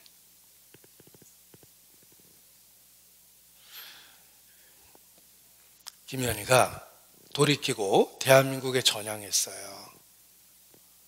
국가에서는 그녀를 죽여서 그 사건을 잊어버리게 만드는 것보다는 그녀가 살아있으면서 북한이 했던 만행을 떠올리게 하고 똑같은 일의 재발을 막는 것이 훨씬 더 효과적이기 때문에 합법적으로 사면을 해준 거예요. 여러분, 김연희 씨가 대한민국 국민으로 살 수 있는 이유는 큰 죄를 지었지만 합법적으로 사면된 거예요. 여러분이 김연희 씨를 해치려고 그러면 여러분 자신이 처벌을 받아요. 왜냐하면 김연희 씨는 합법적으로 대한민국 국민이 됐어요. 법적으로 사면된 거예요. 칭의가 그런 뜻이에요. 원래 의인이 아닌데 예수님의 죽음을 통해서 합법적으로 의롭다고 선포를 해준 거예요. 우리는 합법적으로 하나님 앞에 의롭다고 선언을 받았어요. 예수님이 나 때문에 죽었기 때문에 당당해진 거예요. 보십시오. 어떤 식당 하는 분이 아유 목사님 언제든지 와서 식사하세요. 제가 대접해 드릴게요. 라고 얘기하시는 분이 많은데 제가 목사 생활하면서 그런 데 가본 적이 거의 없습니다. 없다라고 얘기하고 싶지만 기억나는 게 있어서 제가 거의 없다라고 그런 거예요. 거의 안 갑니다. 먹고 살려고 생업하는 데 가서 제가 거기서 어떻게 음식을 얻어 먹습니까? 거의 안 갑니다. 그런데 갈 때가 있어요. 돈을 내면 가요. 이왕이면 팔아주고 싶어서 맛은 좀 없더라도 우리 형제자매님들이 하는 곳에 가서 먹으려고 그럽니다. 돈을 내면 가요. 근데 그냥 먹으면 사람이 염치가 있지 어떻게 갑니까? 자, 저희 아버지께서 야, 너 밥이나 먹고 다니냐? 내가 1년치 밥값 다 내놨다 하고 현찰로 미리 다 주셨으면 제가 떳떳하게 다닙니다. 밥 먹으러 왔다고 매일 큰 소리 치고 다닐 거예요. 왜냐하면 돈을 냈기 때문에 그렇죠. 하나님이 나를 그냥 천국에 받아줬다면 저 천국에 못 갑니다. 면목 없어서 못 갑니다. 가룟 유다처럼 목에 밧줄 맸을 것 같아요. 제가 가룟 유다 조각해놓은 거 보고 엄청 마음에 감동을 받았어요. 가룟 유다 조각품 한번 보여드리겠습니다. 제가 이거 웬만하면 안 보여드리는데 한번 보여드릴게요. 이게 가룟 유다예요. 후회하고 있는 모습이죠. 죽기 직전의 모습이에요. 자기가 무슨 짓을 했는지 깨닫고 죽고 싶었어요. 목에 밧줄을 걸었어요. 그리고 한없이 후회하고 있는 모습이에요. 목에 밧줄을 걸고 죽기 직전의 모습이에요. 만약에 하나님이 나를 그냥 천국으로 불러주셨으면 가룟 유다처럼 돼버렸을 것 같아요. 말씀은 고맙지만 나 같은 건 죽어야 돼. 이렇게 생각을 했을 것 같아요. 내가 올 곳이 아니에요. 천국에 와보니까. 그런데 떳떳하게 내가 당당하게 천국에 갈 수 있는 이유는 예수께서 대가를 지불하셨기 때문에 그래요. 합법적으로 나를 의롭다고 선언하신 거예요. 난 형편없지만 예수 그리스도가 대가를 지불했기 때문에 당당해진 거예요. 그게 칭의예요. 우리를 의롭다라고 선언해서 의롭다심을 얻은 거예요, 내가. 그래서 하나님하고 원수된 관계였는데 예수님의 죽음이 하나님하고의 관계를 화목해 만든 거예요. 이제는 내가 예수님 안에서 하나님을 부르면 친밀하게 대답하세요.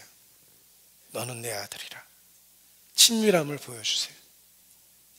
널 결코 버리지 않겠다. 그렇게 친밀함을 보여줍니다. 관계가 화목된 거예요. 십자가가 우리에게 가르쳐주는 의미는 구속과 의롭다심을 얻었다는 의미와 화목하게 됐다는 걸 가르쳐주는 거예요. 그래서 예수님 믿을 수밖에 없습니다. 여기 다시 보여드립니다. 이 성경 구절이 다시 새롭게 보이실 거예요.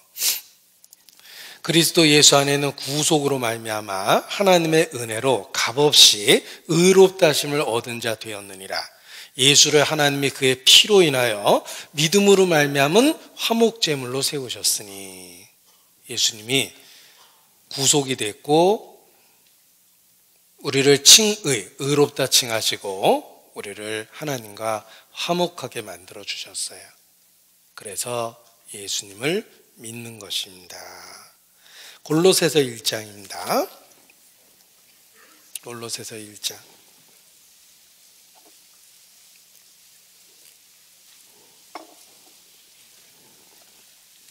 골로새서 1장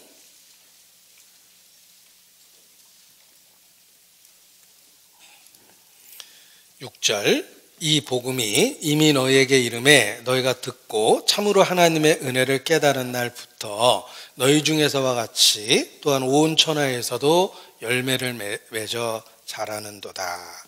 구원받은 날을 쉽게 표현하면 하나님의 은혜를 깨달은 날이에요. 쉽게 표현하면 하나님의 은혜를 깨달은 날, 그 날로부터 열매를 맺어 자라게 합니다. 이 찬송가의 거듭남에 대한 찬송이 많습니다. 하나님의 은혜를 깨달은 날이에요. 주의 얼굴 뵙기 전에 멀리 뵈던 하늘나라 내 마음속에 이루어지니 날로 날로 가깝도다. 하나님의 은혜를 깨달아서 그래요. 기쁜 날 기쁜 날 주 나의 죄 다 씻은 날, 거듭난 날, 하나님의 은혜를 깨달은 날입니다. 놀라운 놀라운 날이었네. 영원히 못 잊을 날. 어둠에 길 잃고 헤매던 나 주 찾아 주시었네. 하나님 사랑을 깨달은 날, 놀라운 날이었네. 하나님 사랑을 깨달은 날, 그날이 구원받은 날이에요. 복음을 듣고 하나님의 은혜를 깨닫는 날. 13절 14절 같이 읽습니다. 그가 우리를 흑암의 권세에서 건져내사 그의 사랑의 아들의 나라로 옮기셨으니 그 아들 안에서 우리가 구속 곧 죄사함을 얻었도다. 자, 구속받았다는 말이 너무 어려우니까 쉽게 표현해 놓으셨죠? 죄사함을 얻었도다 라고 다시 써놓으신 거예요. 자, 그가 우리를 흑암의 권세에서 건져내사 그의 사랑의 아들의 나라로 옮기셨습니다. 그 아들 안에서 우리가 구속, 곧 죄사함을 얻었습니다. 자, 이것을 이해하기 쉽게 하기 위해서 그림 하나를 그려봤는데 보십시오. 하나님은 창조주와 심판자입니다. 율법을 갖고 계시죠. 율법을 어기면 정죄돼요. 내가 태어난 것은 율법 아래서 태어났습니다. 하나님은 나의 창조주였습니다. 나는 율법 아래에 있었어요. 그런데 예수님이 십자가의 죽으심으로 말미암아 하나님이 나의 아버지가 되셨어요. 나는 너희에게 아버지가 되고 너희는 내게 자녀가 되리라. 아버지는 은혜와 진리로 우리를 다스려요. 율법을 갖고 다스리는 게 아니라 혹시 내가 잘못하면 책망하고 징계하세요. 그러나 정죄는 안 하세요. 자, 예수님이 우리를 어떻게 하셨는지 보십시오. 이 그림과 저를 보십시오. 그가 우리를 흑암의 권세에서 건져내사 그의 사랑의 아들의 나라로 옮기신 거예요. 이쪽 동네로 옮겨놓은 거예요. 이제 하나님은 나의 아버지가 됐고 은혜와 진리로 날 다스리며 내가 혹시 잘못하면 책망하고 징계하지만 정죄는 안 하세요. 내가 이쪽 동네로 옮겼거든요. 정죄가 없어요. 예수 안에 있는 나에겐 결코 정죄함 없네. 생명의 성령의 법이 해방하였네. 로마서 8장 1절이죠. 이쪽 동네 와 있는 거예요. 사망에서 생명으로 옮겼어요. 내가 진실로 진실로 너에게 이르노니 누구든지 내 말을 듣고 나 보내신 이를 믿는 자는 영생을 얻었고 심판에 이르지 아니하나니 사망에서 생명으로 옮겼느니라. 이쪽 동네로 옮긴 거예요. 동네가 바뀌었어요. 하나님은 나의 아버지가 됐어요. 율법 동네 있지 않습니다. 이쪽이 구약이에요. 이쪽이 신약이에요. 새 포도주는 새 푸대에 넣어야 둘 다 보존됩니다. 새 포도주를 헌 푸대에다 넣으면 안 됩니다. 신약을 구약과 섞으면 안 돼요. 율법으로 구원받는 게 아니에요. 은혜로 구원을 받아요. 그래서 예수님 믿는 거예요. 구원받지 못한 목사님들은 이 신구약을 절묘하게 자꾸 섞어요. 그러니까 헷갈리는 거예요. 우리는 그리스도 안에서 은혜와 진리 아래 있어요. 율법으로는 의롭다함을 얻지 못해요. 예수 믿고 천국에 가는 거예요. 우리는 새 언약을 믿습니다. 이 그림을 그려놓고 보면 명확해집니다. 이제 새 언약 아래에 있는 사람은 혹시 죄를 지면 책망하고 징계하세요. 하나님은 아들과 같이 우리를 대우하십니다. 또 아들들에게 권하는 것과 같이 너희에게 권면하신 말씀을 잊었도다. 일러스되 내 아들아, 주의 징계하심을 경히 여기지 말며 그에게 꾸지람을 받을 때 낙심하지 말라. 주께서 그 사랑하는 자를 징계하시고 그의 받으시는 아들마다 채찍질하심이니라 하였으니 너희가 참은 징계를 받기 위함이라. 하나님의 아들과 같이 너희를 대우하시나니 어찌 아비가 징계하지 않는 아들이 있으리요.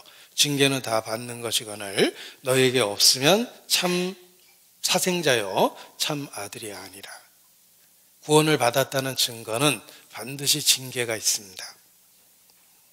구원을 받지 않았을 때는 징계가 없었어요. 하나님은 경고만 하세요. 회개하라고. 내 마음대로 살아왔지만 아무 일도 없었어요.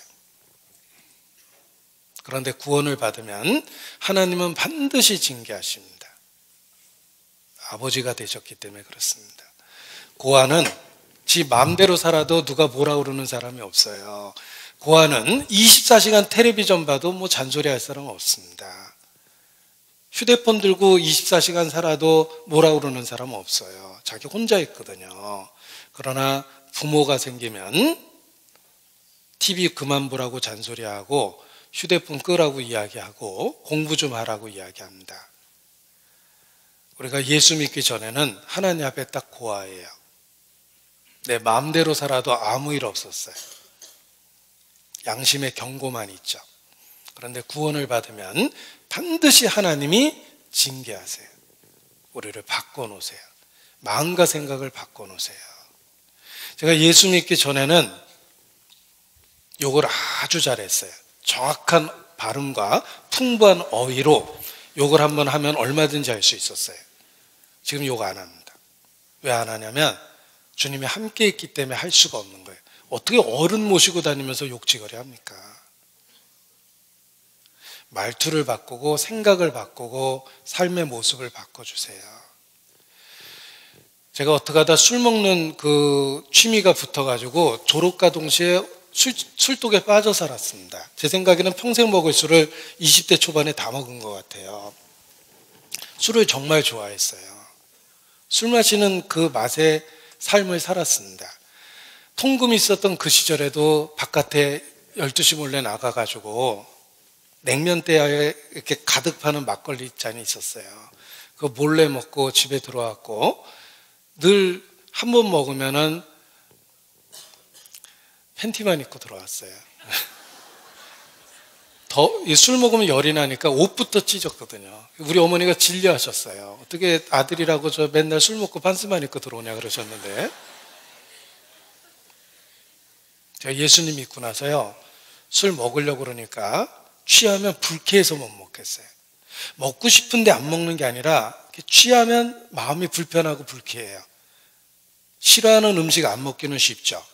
네, 술을 싫어하게 되니까 안 먹게 되는 거예요. 하나님이 바꿔놓으신 거예요. 제가 담배가게 아들이었습니다. 저희 집이 담배가게도 했어요. 조그마한 구멍가게도 했는데 담배가 무한 공급되고 있었기 때문에 담배를 끊을 이유가 없었어요. 담배 오래 피면 빨대도 꼭 이렇게 잡아요. 습관돼서. 어떤 며느리는 고추씨 이렇게 털었대잖아요. 아가, 너 담배 피니? 아니요. 이러다가 그냥 바로 잡혔다는데 습관되면 딱 그렇습니다. 담배를 오랫동안 배웠어요.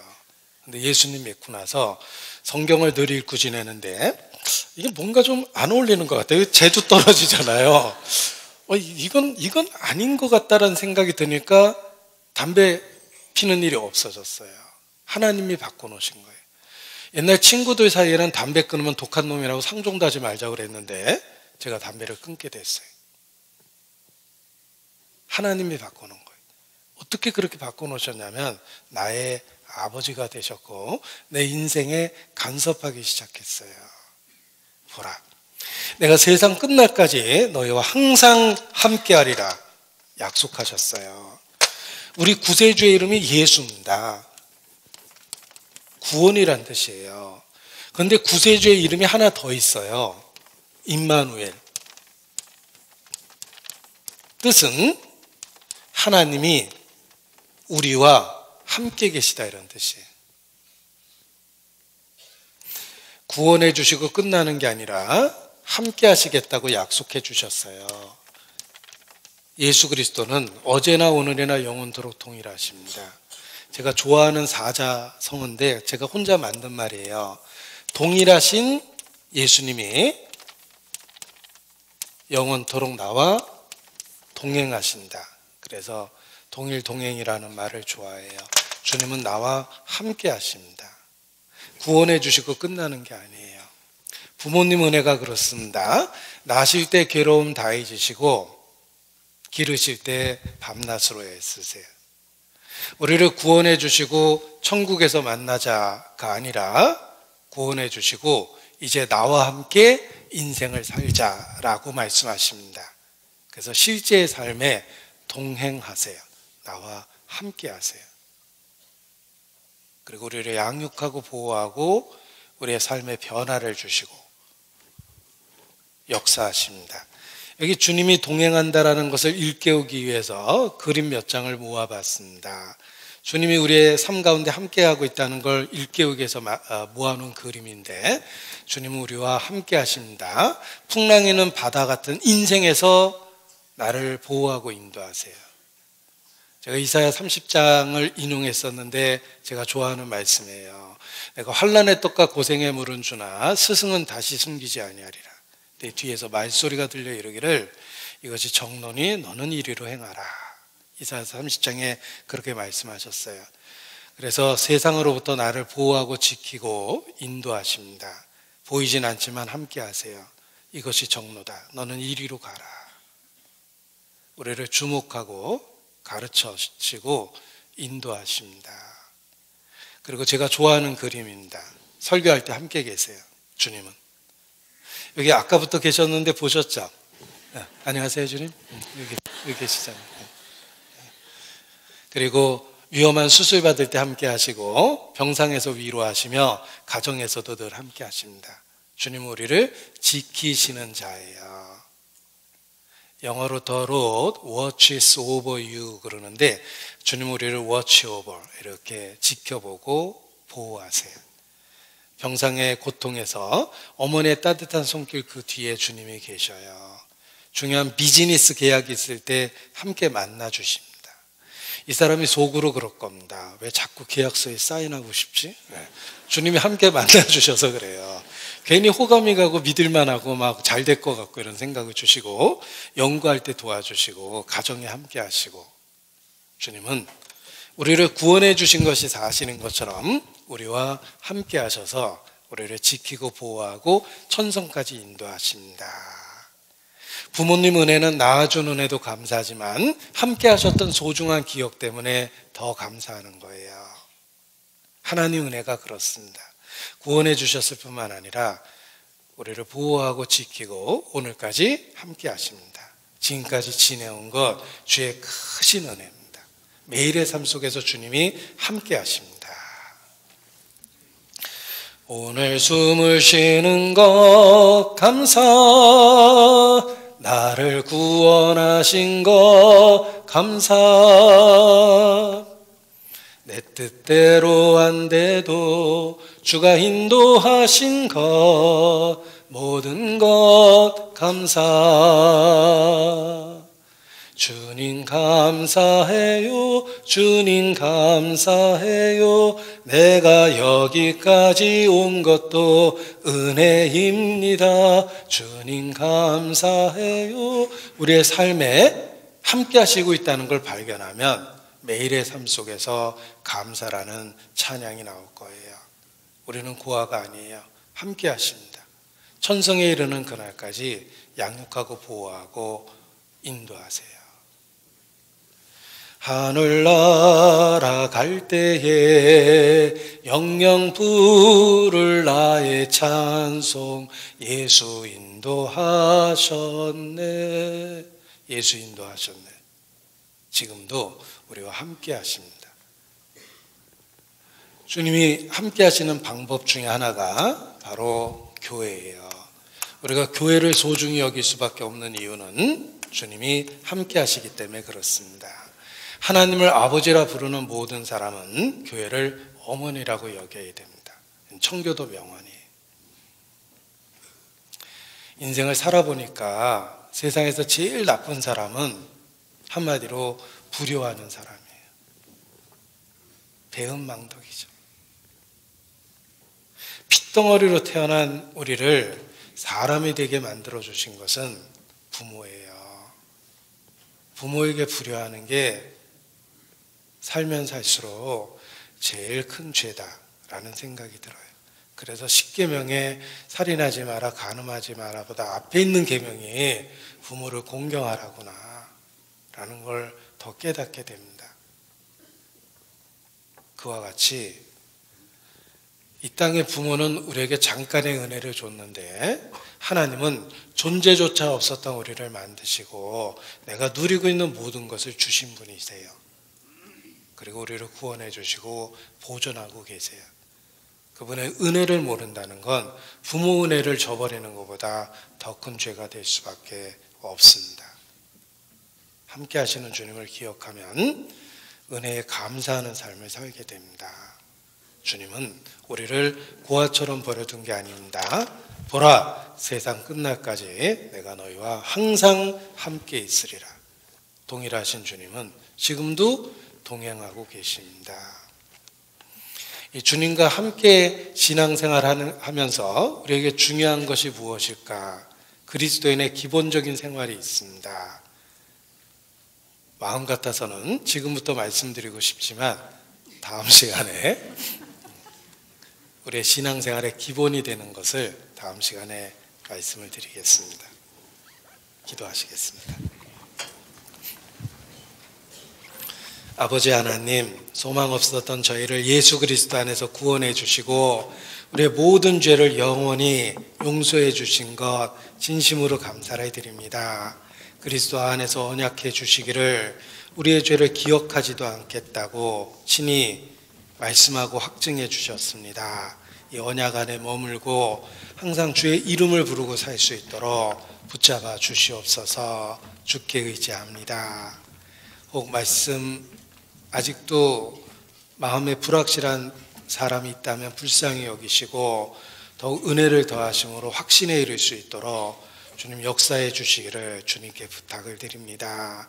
우리를 통해서 주께서 하시고자 하는 큰 역사를 이 땅에서 이곳에서 또 이루어 주시옵소서. 주께 의지합니다.